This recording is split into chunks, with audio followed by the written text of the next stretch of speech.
Hello friends ఎలా ఉన్నారు? బాగున్నాను అనుకుంటా. టైం వేసుకున్న డ్రామాకి వెళ్ళిపోతాం. వీడియో నచ్చిందంటే లైక్ చేసి సబ్స్క్రైబ్ చేయండి.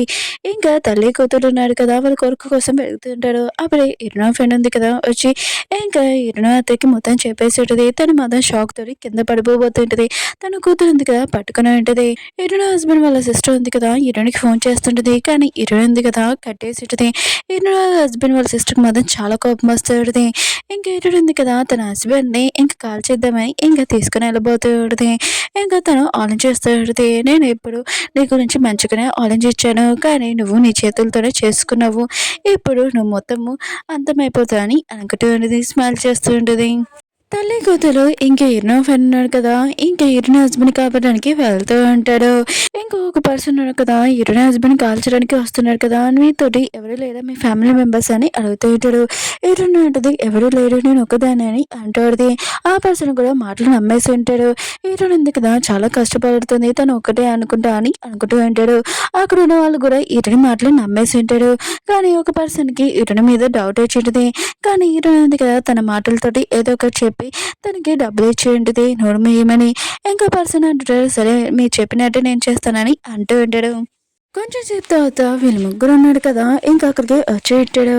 ఇంక ఇరుని హస్బెండ్ని కాపాడడానికి అతను చావకుండా ఉండాలని నెల ఎరుడు ఉంది కదా అతని ఒక మిషన్ లోకి పంపించుంటది. ఇంకా గ్రీన్ బటన్ ఉంది కదా నొక్కబోతున్నది. ఇంకా తన హస్బెండ్ ఉన్నా కదా మంటల్లో కాల్చిపోవడానికి. అప్పుడే ఎరుణ ఫ్రెండ్ ఉంది కదా వచ్చి ఆపుతూడది. ఎరుణ ఉంది కదా ఎరుని కొట్టడానికి చెయ్యొత్తుంటది. కానీ ఎరుని ఆపేటది. అత్తయ్య మీరు ఏం చేస్తున్నారు, ఆయన కూడా మీ అబ్బాయి ఉన్నారు కదా చనిపోయాడని అంటూడది. ఏంటనేది కదా వాళ్ళ అత్తయ్య చెప్తూ ఉంటుంది. మీరేం చేస్తున్నారు అత్తయ్య, మీ అబ్బాయి చనిపోయాడు, ఇదిగోండి డెడ్ సర్టిఫికేట్ అని అంటూ ఉంటుంది.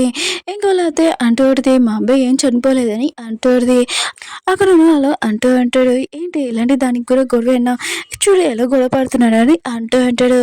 అప్పుడే ఎరుణ హస్బెండ్ వాళ్ళ అమ్మ ఉంది కదా అంటూ ఉంటుంది నా కొడుకున్నాడు కదా ఎవరు ముట్టుకోవడానికి కుదరదు, ఇంకా అతనికి ఎవరు మంటలోని వేయడానికి కుదరదు, అతన్ని నేనే తీసుకుని వెళ్తాను, తనని నేనే చూసుకుంటానని అంటూ ఉంటుంది.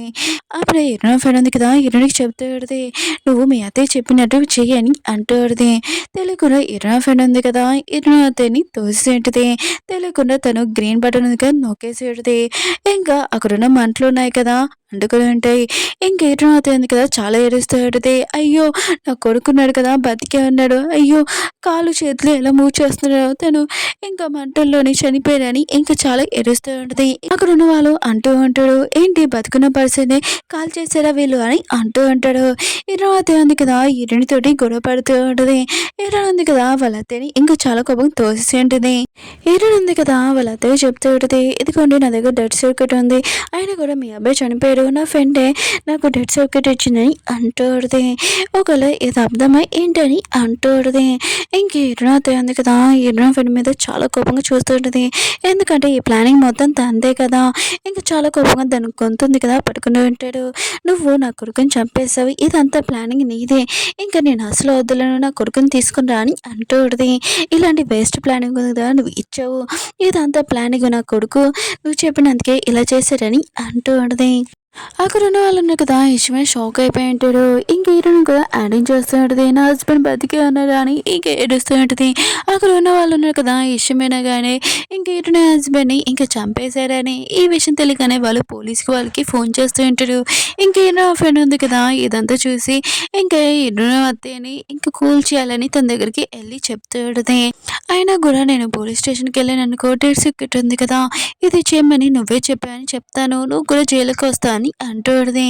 ఇంక ఇరున అత్తయ్య ఉంది కదా మిగతాలందరికీ కూల్ చేస్తూ ఉంటుంది. నేను నిజంగా మా అబ్బాయి చనిపోయాడు, ఏదో నేను అలా మాట్లాడానని అంటూడది. ఇంకా మిగతా వాళ్ళందరూ కదా ఇదంతా ఓ ఫ్యామిలీ డ్రామా, సరే అయితే ఇక్కడి నుంచే వాళ్ళని పంపండి అని అంటూ ఉంటాడు. ఇంకా వాళ్ళు బయటకు వచ్చి ఉంటాడు. ఇరున అత్తయ్య ఉంది కదా ఇరున ఫ్రెండ్ని బాగా ఉతికేస్తూ ఉంటుంది. నీ వల్లే నా కొడుకున్నాడు కదా చనిపోయాడు, నేను అసలు వదలనని ఇంక కొడుతూ ఉంటుంది. హీరోయిన్ అంటుంది, ఓ ముసల్దానా నేను ఏదో చెప్పాను ప్లాన్, కానీ నువ్వు నిజంగా నీ కొడుకుని చంపేస్తావా? ఇందులో నా మిస్టేక్ ఎలా ఉందో నీ మిస్టేక్ కూడా ఉందని అంటూడిది. వీళ్ళు ముగ్గురు ఉన్నారు కదా, ఇంక గొడవ పడుతూ ఉంటారు. అక్కడే హీరోయిన్ ఉంది కదా, కాసేపు వచ్చేయంటిది. ఇదంతా చూసి ఇంకా చాలా ప్రశాంతంగా అనిపించేంటిది. ఇంక హీరోయిన్ ఉంది కదా, దీనికంటే ఇంకా వేరే పని ఉంది కదా, ఇంకా చెయ్యాలి ముఖ్యంగా. ఇంక హీరోయిన్ ఉంది కదా, అక్కడి నుంచి వెళ్ళిపోయింటిది. హీరోయిన్ ఉంది కదా, ఇంకా తన కంపెనీకి వచ్చేటితే ఇంక మొత్తం పేపర్స్ చూస్తుంటే తన బ్యాంక్‌లోని అకౌంట్‌లోని ఏమీ ఒక్క పైసా కూడా లేదని. ఇంకా తనకి అర్థమైంటిది. తన హస్బెండే ఇంకా డబ్బులున్నాయి కదా తీశారని. అక్కడున్న వాళ్ళ ఆఫీస్ మెంబర్స్‌ని పిలిపించుంటది ముగ్గురిని. నా అకౌంట్‌లోని అసలు మనీ లేవు. ఎవరు తీశారో చెప్పండని అంటాది. అక్కడున్న ఇతడు అంటూ ఉంటాడు. మేము కొత్తగా వచ్చాము. మాకు ఇవేమీ తెలీదని అంటూ ఉంటాడు. ఇంకా హీరోయిన్ కూడా తెలుసు ఎవరు తీశారని. ఇంకా వాళ్ళిద్దరిని వెళ్ళమని చెప్పేయండిది. అక్కడున్న షాన్ని ఒక్కరిని ఉండమని చెప్పేయండిది. హీరోయిన్ ఉంది కదా, ఇంకా శాంకి చెప్తూ ఉంటది, నీ అకౌంట్‌లోని మనీ ఉన్నాయి కదా, వస్తూనే ఉన్నాయి.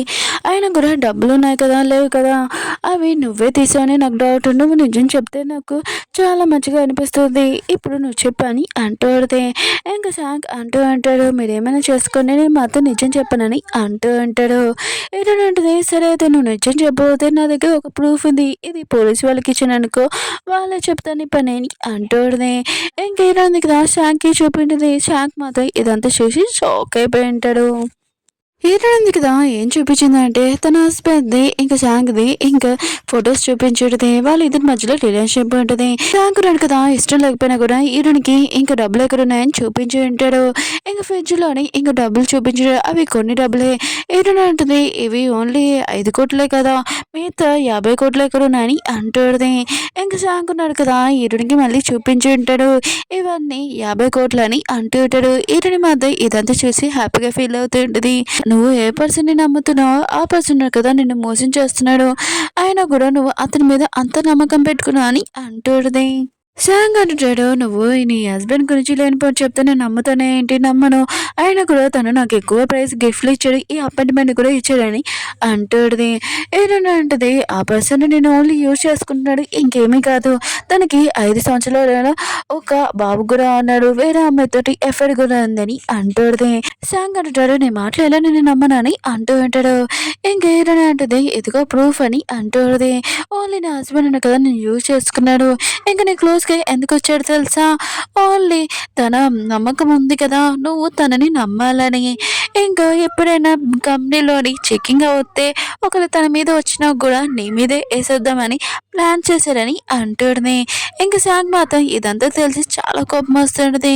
ఎటు నీ హస్బెండ్ మీద తను నన్ను చీటింగ్ చేశాడా అని అంటూ ఉంటాడు. ఇద్దరు తల్లి కూతుర్లు ఉన్నారు కదా, ఇంటికి వచ్చేసి ఉంటాడు.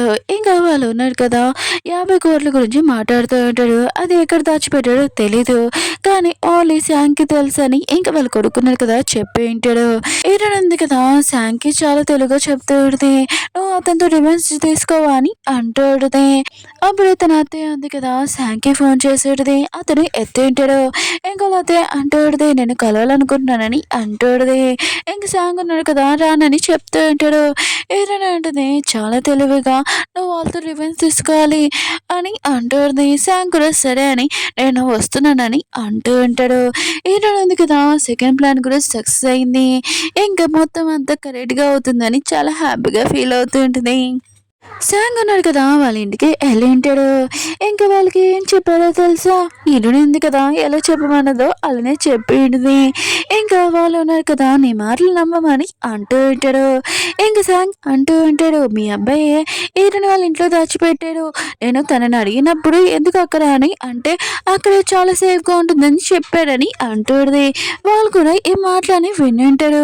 ఈరుని ఉంది కదా, చాలా ప్రశాంతంగా యాపిల్ ఉంది కదా తింటూ ఉంటుంది. వాళ్ళ అత్తయ్య ఇంకా హీరో హస్బెండ్ వాళ్ళ సిస్టర్ని కోసం వెయిట్ చేస్తూ ఉంటుంది. అప్పుడే వాళ్ళను కదా తలుపు కొట్టడంతో హీరోని తలుపు తీసి ఉంటుంది. వాళ్ళు తనను కదా ఫోర్స్ చేసి హీరో ఇంటికి వచ్చి ఉంటారు. హీరో అయితే అంటూ ఉంటుంది, ఇల్లు ఉంది కదా మా అబ్బాయి ఇల్లు, అందుకనే మేము ఇక్కడ ఉండాలనుకుంటున్నామని అంటూ ఉంటుంది. ఏదోనంటే మీరు మర్చిపోతున్నారు అత్తయ్య, ఇది మీ అబ్బాయి ఇల్లు కాదు, మా అమ్మ నాన్న ఇచ్చిన ఇల్లు. ఒకవేళ మీరు ఫోర్స్ చేసి వచ్చారనుకో, నేను పోలీసు వాళ్ళని పిలుస్తాను, మీరు జైల్లో ఉంటాడని అంటూడితే, అయినా కూడా నేను అలా చేయను, ఎందుకంటే మీరు నా ప్రియమైన అత్తయ్య కదా. కానీ మీకు ఒక ఆఫర్ ఇవ్వగలను, ఇల్లు ఉంది కదా 10 కోట్లు కొనుక్కున్నాను, ఓన్లీ మీరు 5 కోట్లు ఇస్తే చాలని అంటూడది. హీరో హస్బెండ్ వాళ్ళ సిస్టర్ ఉంది కదా, మేము ఎందుకు డబ్బులు ఇవ్వాలని అంటూడిది. అప్పుడు వాళ్ళ అమ్మ ఉంది కదా, ఆపి అంటూడితే మేము డబ్బులు ఇస్తామని అంటూడిది. పేపర్ ఉంది కదా, నువ్వు రెడీ చేయని చెప్తూడిది. ఏంటంటే సరే అయితే మీరు డబ్బులు రేపు తీసుకొని రండి, నేను పేపర్ రెడీ చేసి ఉంచుతానని అంటూడిది. వాళ్ళ అత్తయ్య కూడా చాలా కోపంగా సరే అని ఇంకా వెళ్ళి ఉంటుంది. ఈరోజు మాత్రం చాలా హ్యాపీగా ఫీల్ అవుతుంది. ఆయన కూడా తన ప్లాన్ ఉంది కదా సక్సెస్ అవుతున్నందుకు మీరు ఎంత యాటిట్యూడ్ చూపిస్తే చూపించండి అత్తయ్య, రేపైతే మీకు బాగా బుద్ధి చెప్తానని అంటూడదే. బయటకు వచ్చాక వాళ్ళ కూతురు చెప్తూడదే, మీరు ఎందుకు తనకి 5 కోట్లు ఇస్తారని చెప్తున్నాడని అంటూడదే. ఇంకో వాళ్ళ అమ్మ అంటది, లోపల 50 కోట్లు ఉన్నాయి, 5 కోట్లు ఇస్తే ఏమీ కాదు. ఇంకా తను ఉంది కదా, తన కారు ఇంకా బ్యాగ్స్ అన్నీ సేల్ చేసి ఉంటుంది, తనకు కావాల్సిన డబ్బులు ఉన్నాయి కదా, అంతేమీ అవ్వలేదు. ఇంకా తను ఉంది కదా, తన ఫర్నిచర్ మొత్తం అంత సేల్ చేసి ఉంటుంది, కానీ 5 కోట్లు అవ్వలేదు. ఈయనకి అంత మనీ ఇవ్వాలి కదా అని అనుకుంటూ ఉంటుంది. తన కూతురు ఉంది కదా, ఆపుతూ ఉంటుంది, అమ్మ ఒకసారి ఆలోచించు మళ్ళీ అని అంటూ ఉంటుంది. కానీ వాళ్ళ అమ్మ ఉంది కదా ఆలోచించదు. హీరో ఫ్రెండ్ ఉంది కదా, ఇంకా ఈ జింగ్ తోటి ఉండుంటే ఇదంతా ఓకే, కానీ ఎటు హస్బెండ్ లేకపోయినా కూడా 50 కోట్లు ఇంకా ఉన్నాయి కదా, దాంట్లో సగం నాకు వస్తుంది. ఆయన కూడా ఈ విషయం ఈరుని అత్తయ్యకి తెలుసు అనుకుంటా అని అనుకుంటూ ఉంటుంది. కాసేపుగా ఈరుని ఉంది కదా, తన ఫ్రెండ్కి ఫోన్ చేసి ఉంటుంది. తన ఫ్రెండ్ కూడా వచ్చి ఉంటుంది. ఈరుని అంటుంది, నువ్వు నా గురించి ఆలోచిస్తున్నావు, అందుకని నేను ఇలా ఫోన్ చేశాను, నువ్వు ఇలా వచ్చేసావు. సరే అయితే మా అత్తయ్య ఉంది కదా, ఇల్లు అమ్మమ్మని నా వెనకాల పడుతుంది, ఆయన కూడా ఇంట్లో ఏముంది 50 కోట్లు ఉన్నాయి ఏంటి, అదేమి కాదు కదా అని అంటుంది. హీరో ఫ్రెండ్కి అర్థమయ్యేది, డబ్బులు ఎక్కడో కాదు ఇటుని వాళ్ళ ఇంట్లో ఉందని ఇంకా ఫాస్ట్గా వెళ్ళబోతూ ఉంటుంది. ఇటు ఉంది కదా, తన ఫ్రెండ్ కూడా తన మాటలను కదా నమ్మేసిందని చాలా హ్యాపీగా ఫీల్ అవుతూ ఉంటుంది. ఓకే ఫ్రెండ్స్, డ్రామా ఉంది కదా అయిపోయింది. నెక్స్ట్ వీడియో ఉంది, లాస్ట్ వీడియో నచ్చిందంటే లైక్ చేసి చెప్పించండి. బాయ్.